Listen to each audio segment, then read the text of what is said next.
Dahil walang shear line masyado sa silangan ng bansa, easterlies, namamayag pagpuli sa silangan ng bansa na magdudulot din ng mga ilang kaulapan at mga kalat-kalat pa rin mga pag-ulan sa halos buong silangan ng bansa. Epekto nito at salubungan pa rin ng ating amihan.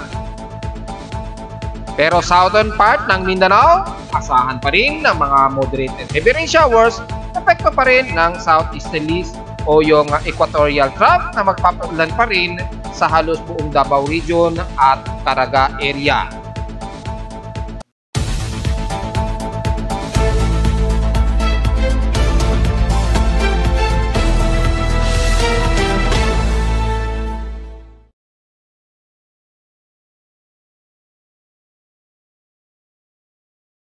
Hello, good morning mga folks. Welcome po muli sa ating daily weather bulletin at analysis para sa araw ng Sabado, January 20, 2024. Ang oras sa ating boss may maga ay alas 10:27 na ng umaga. Well, umiiral ngayon ang easterlies yung medyo warmer na hangin sa silangan ng dagat Pasipiko natin. Pero hindi ito sing-init gaya ng mga panahon na kung saan mas mainit ang temperaturang dala nito. Warmer lamang dahil sa epekto pa rin ng El Nino sa ating West Pacific Basin. Malapit dito kaya maanasahan pa rin na mainit ang dala ng easterlies nito na magdudulot pa rin ng mga kaulapan sa silangan ng bansa. Sa ating current conditions, overcast po at merong nearby showers po, probably malapit dito sa amin sa Caloocan. Kung hindi sa Quezon City o bandang Pasay City o Parañaque, may mga ilang nearby showers according sa aking current conditions. Bukod dyan ay overcast, haze po tayo ngayon, so halos maulap at halos zero visibility ang ating himpapawid ngayon. So expected ang thermal inversion at mostly cloudy ang iiral ngayon dito sa amin sa Caloocan. At kitang-kita naman sa ating CCTV live snapshots ang maliwanag nito pero halos visibility ang himpapawid dito sa amin sa Caloocan. Sa lowest temperature naman, dito sa amin sa Caloocan, nakapagtala kami ng lowest of 24.5 degrees Celsius, kaninang 3:51 AM ito.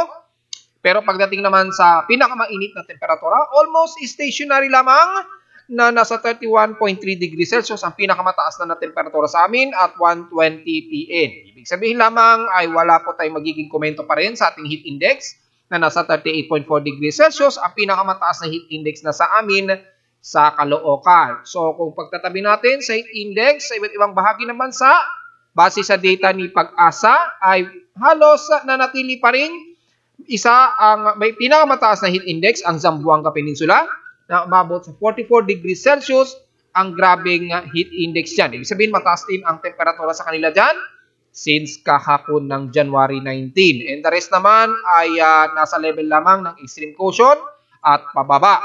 So nangunguna po ang Zamboanga Peninsula sa may pinamataas na heat index and the rest ay wala na siyang kasunod sa kanya. Pagdating naman sa beach extremes in past 24 hours, ang alinsangan naman ay ang San Jose. Diyan sa bahagi pa rin ng Mindoro, ang may pinakamataas at 34 degrees Celsius. Pero sa lowest temperature sa Baguio City ay naglalaro sa 14.8 degrees Celsius, ang pinaka-lowest na temperatura sa Baguio City. At pagdating naman sa Inulan ay ang Cotabato na nasa 19.9 millimeters ang total rainfall in past 24 hours hanggang sa mga gantong oras, mga alas 10 ngayong umaga. Wala po tayong magiging anomalies so far. Yung ating thermal alert status, nasa mababang kondisyon ito, si Taal at Pinatubo. So halos wala tayong magiging komento muna dyan. Maging sa space weather status, wala tayong magiging komento dyan. Sa ating outside humidity, 76% po. So halos katamtaman pa rin ang ating outside humidity na bumababa na 1% since last hour. Manatiling mataas ang ating atmospheric pressure dahil sa presensya ng amihan at 1,013 hectopascals at steady ito since last hour. Anyway, kahapon, drizzle rains lamang ang inulan kami na umabot lamang sa 0.9 mm ang naging total rainfall sa amin. So, baliwala lamang yan. High tide and low tide status, may 7 hours and 4 minutes to maximum high tide. So, medyo layo-layo po muna ngayong umaga.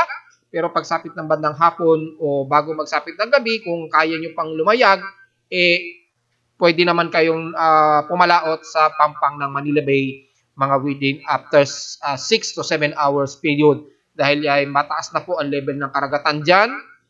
Just in case kung gusto nyo pa rin lumayag mga bandang hapon at gabi na dahil 7 hours pa po kasi ito bago mag high tide. Nasa moderate po ang ating air quality at 60 index. So, ibig sabihin nasa moderate ang ating air concentration kaya na aking sinabi dahil nga po sa umiiral na temperature elevation at hindi masyado nakakataas yung mga usok o yung mga pollution natin dito sa syudad dahil nga po sa humaharang na very gloomy na himpapawid na hinaharangan naman ng mas makakapal na kaulapan sa ere kaya hindi masyado nakakapag-disperse yung ating air pollution dito sa NCR. Magmas na lamang po sa mga sensitibong mga bagay natin dyan. Sa almanak naman, sumikat ng haring araw kaninang 6:25 AM. Nasang lulubog naman ito mamayang 5:48 PM. At yung ating 70% illuminated na po, yung waxing gibbous sa liwanag ng buwan ay sisikat naman mamayang hapon at 1:05 PM at kinabukasan na po ng madaling araw, ito lulubog at 2:19 AM. At sa ating local weather outlook para ngayong Sabado hanggang Linggo na po yan, magiging partly cloudy daw ang maghapon natin. Ganon din bukas ng Linggo. Kaya expected ang mostly o partially to mostly cloudy pa rin ang iiral sa iba't ibang bahagi ng bansa. Highest and lowest temperature expected ay nasa galaraw sa 31 to 33 degrees Celsius. And lowest temperature expected ay nasa 23 to 25 degrees Celsius. Dako naman tayo sa lagay na ating panahon gamit ang ating satellite imagery. Magsisimula mula ulit tayo sa bahagi ng Mindanao na kung saan umiiral pa rin ang southeasterlies o yung near equatorial trough na umiiral dito sa bahagi pa rin ng Indonesian Peninsula na gumagawi sa katimugan ng Mindanao kaya nagkakaroon mga kalat-katabang ulan, typically mga ilang moderate and heavy rain showers sa halos buong areas ng Davao Region at ilang areas ng Eastern Mindanao pa rin. At dahil dyan, kung titingnan natin ang mas malapitan, gamit ang Himawara 8 ay kasalukuyan pa rin nagkakaroon ng mga ilang kalat-katapang ulan ang buong bahagi ng Davao del Sur at dyan sa bahagi pa rin ng Davao Oriental ay nakakaranas din sila ng ilang kalat-kalatapang ulan. At anytime na the moment, ay makakaranas na sila ng mga moderate and heavy rain showers dahil yung malawak na cluster cloud nito na magdadala ng mga moderate and heavy rain showers sa halos buong katimugan bahagi ng Davao Region. Siyempre, damay na rin ang areas ng Sorsogon mula dyan sa katimugang parte ng Sarangani, General Santos pataas na po yan ng Cotabato. So, almost buong bahagi ng Southern Mindanao, inuulit ko, ay mas makakaranas sila ng mga kalat-katapang ulan and typically, anytime, uulit na naman ang mga moderate and heavy rain showers. So, take note dyan. Sa mga kababayan natin sa Davao Region, ha, mga folks, ingat po sa mga potensyal na pagbaha at huwag naman mangyari ang mga pagguho ng lupa just in case.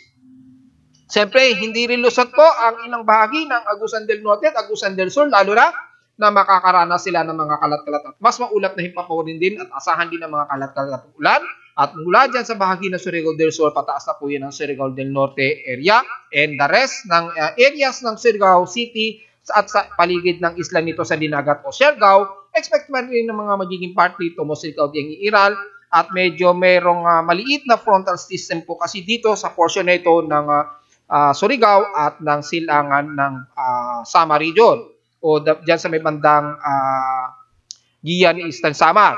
Ay medyo mayroong frontal system po na umiiral dyan o yung parang manipis na shear line na namamagitan dyan nagdudulot po ng strand o yung isang guhit na trough na magdudulot po ng mga mostly cloudy at mga ilang kalat-katapang ulan na may ilang pagkilog at pagkidlat.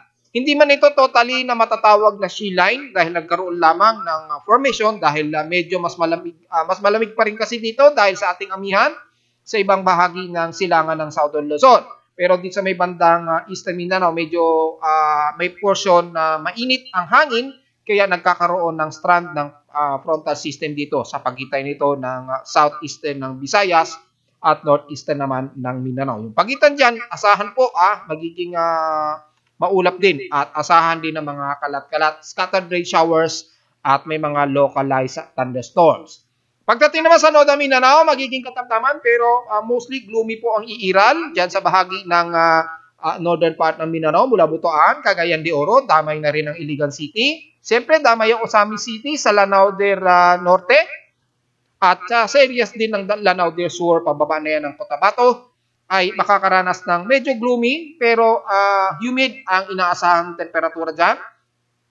At inaasahan din ng mga kalat-kalat na pag-ulan lalo na sa hapon o sa gabi. And the rest ng Zamboanga Peninsula, magiging maalinsangan pa rin ang magiging umaga ninyo dyan, pero expected pagdating na hapon ay magkakaroon din kayo ng mga kalat-kalat na pag-ulan na may mga ilang pagkilat at pagkulog. So maghanda na lamang na pananggalang sa ulan anumang oras. Dahil yung malawakan na southeasterly wind flow ay nagbabadyang maglapit at nakakaranas na ngayon ng ilang mga kalat-kalat na pag-ulan sa isla ng Sulu at dyan sa may bandang Basilan area. So magdala na namang ng pananggalang. Pero mula sa bahagi ng Visayas area, lalo na sa kanluran, magiging maalinsangan at maaraw po ang panahon ninyo dyan ay magkaroon man ng mga kalat-kalat at isolated rain shower sa hapon o sa gabi. Typically bandang Dumaguete yan at bandang southern part ng Zimu at Bohol maging ng Siquijor pagdating yan ng hapon o gabi. And the rest ng Leyte, magiging ganun din, katamtaman din ang lagay ng panahon. Although may pagsikat din ng araw, expected na magiging maulap din dahil nga po sa nabanggit natin na medyo may strands po ng frontal system dyan. At dyan sa bahagi ng Northern Samar region, ay expected din ang medyo katamtaman ng panahon natin ngayong umaga. Pero pagdating sa hapon o sa gabi, expected ang much gloomy at mga isolated rain showers. Pero mula bahagi ng southern part ng Luzon, kabilang na ang Bicol region, magiging katamtaman din ang lagay ng panahon. Medyo gloomy rin at magkakaroon din ng mga hindi inaasahang mga drizzle light rain showers. Kabilang na ang Camarines Norte at Camarines Sur. Damay na ang buong Quezon Province, pataas na yan ng Baler at Kasiguran Aurora sa northeastern Luzon. Ang Mimaropa magiging maaraw din at despite na maalinsangan, ay hindi naman ito singlala o mataas ang humid. Ang dyan dahil sa epekto pa rin ng ating amihan, pero magiging drier po ang inyong lugar dyan sa bahagi, mula sa bahagi ng Mindoro at Palawan.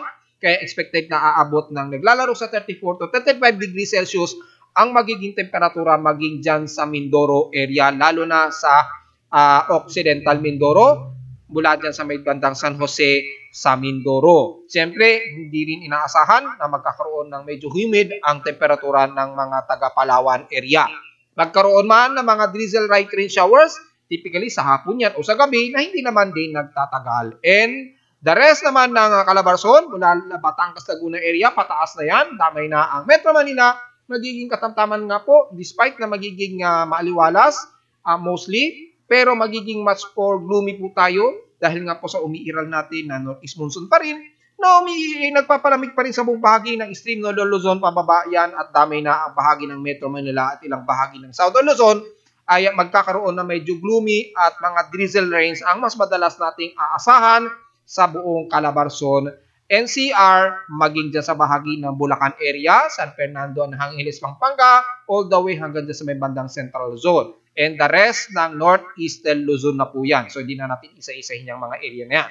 Pero pagdating sa kanluran naman ng Northern Luzon, stationary pa rin na much drier po ang area ninyo dyan. So, yung drought o yung dryness na mataas ay expected pa rin sa buong bahagi ng kanluran ng Northern Luzon.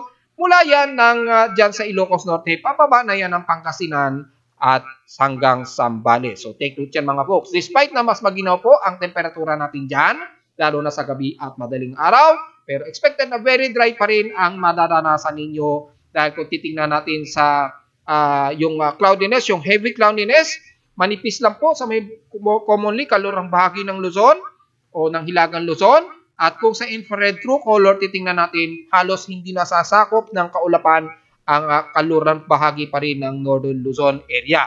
May mga portions din sa bandang Visayas, Mindoro, Palawan at west portion sa Mindanao ang mas na umiiral pa rin ang medyo tuyot na area o yung paligid. Hindi masyado na ninagan ng ulap, kaya mas mataas ang potential na naaarawan dyan at nagiging much drier po at mataas ang inaasang dry spell at drought index sa lugar na yan. Nabanggit ko na po yan, pwede niyong balikan ang tungkol sa drought at dry spell sa mga lugar ninyo na aking binanggit. Well, pagdating sa monitoring, kung may mabubuong sama ng panahon, wala po tayong magiging komento. Nanatiling kalmado ang buong West Pacific Basin natin. Hangin lamang na nanggagaling sa Hilaga ang patuloy pa rin na iiral o yung ating tinatawag na northeast monsoon ang patuloy na iiral hanggang sa magkakatapusan na yan ng January. So tuloy-tuloy pa rin ang magiging taglamig sa atin, lalo na sa bahagi ng Luzon, Southern Luzon hanggang Visayas area. Ayan, tuloy-tuloy yan. At expected na magtutuloy-tuloy by January 25 to 26, 2024. So expected na hanggang sa magiging katapusan na po ng buong January, makakaranas pa rin tayo ng patuloy na malamig na simoy ng hangin, dulot pa rin ng amihan. Pero pagdating sa alon ay manatili pa rin delikado, pumalaot. Ang mga maliliit na timangisda sa buong silangan pa rin naman sa atin, naglalaro pa rin sa 1.25 to 2.5 meters ang alon.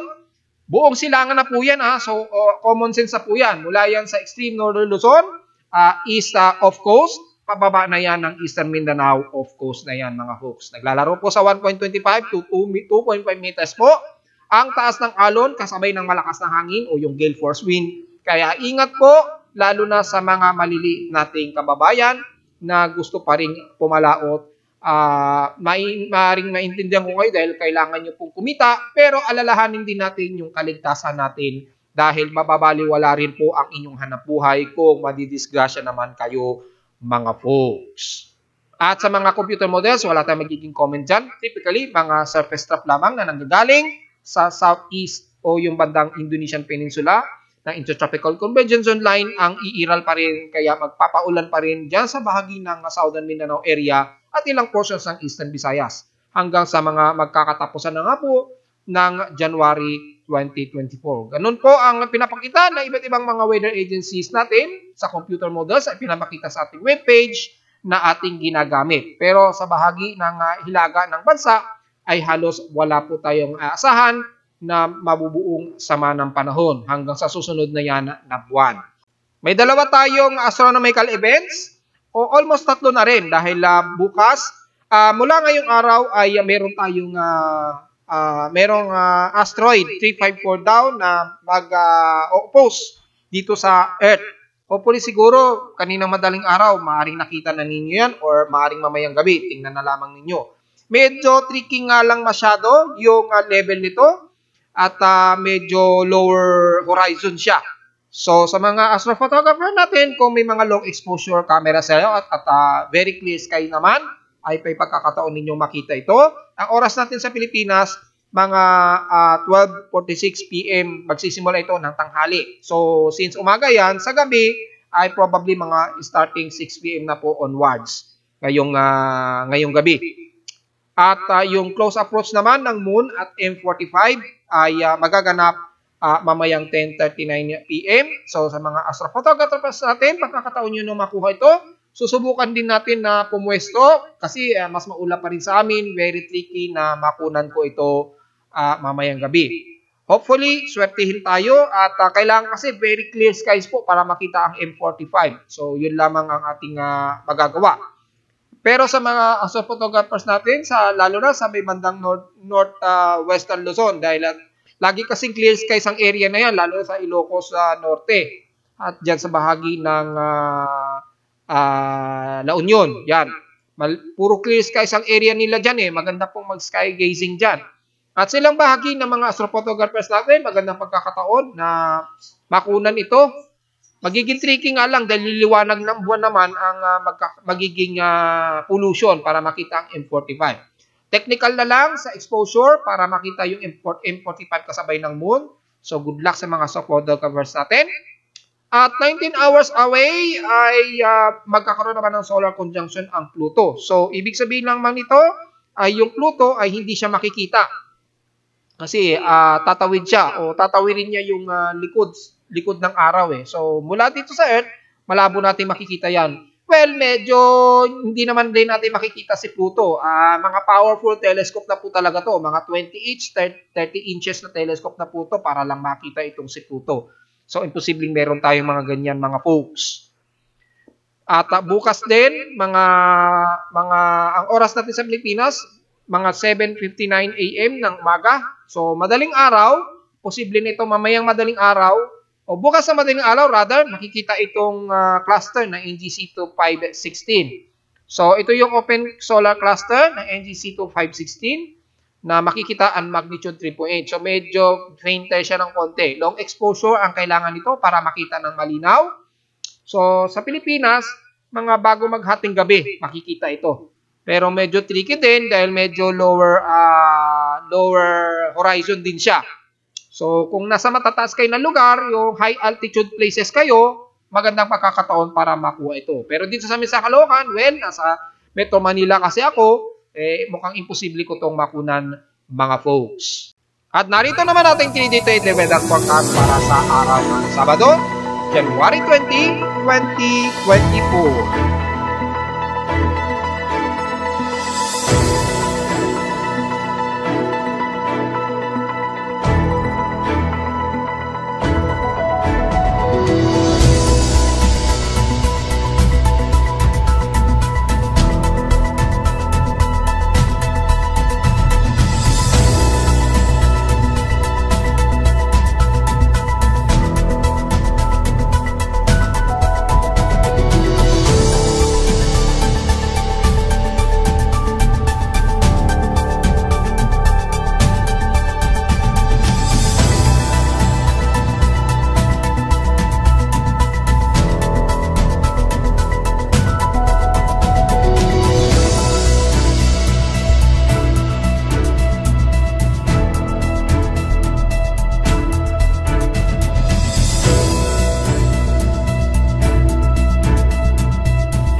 At hanggang dito lang ang ating daily weather bulletin at analysis para sa araw ng Sabado, January 20, 2024. Huwag po kalilimutan na mag-like, share, subscribe po sa ating YouTube channel at visit lamang anytime sa aking website na www.pimoweather.com para sa mga detalye pa o updates o real-time na makikita nga yung galaw ng ating weather systems gamit ang aking weather station sa Caloocan City at sa mga data feeds mula sa iba't ibang weather agencies.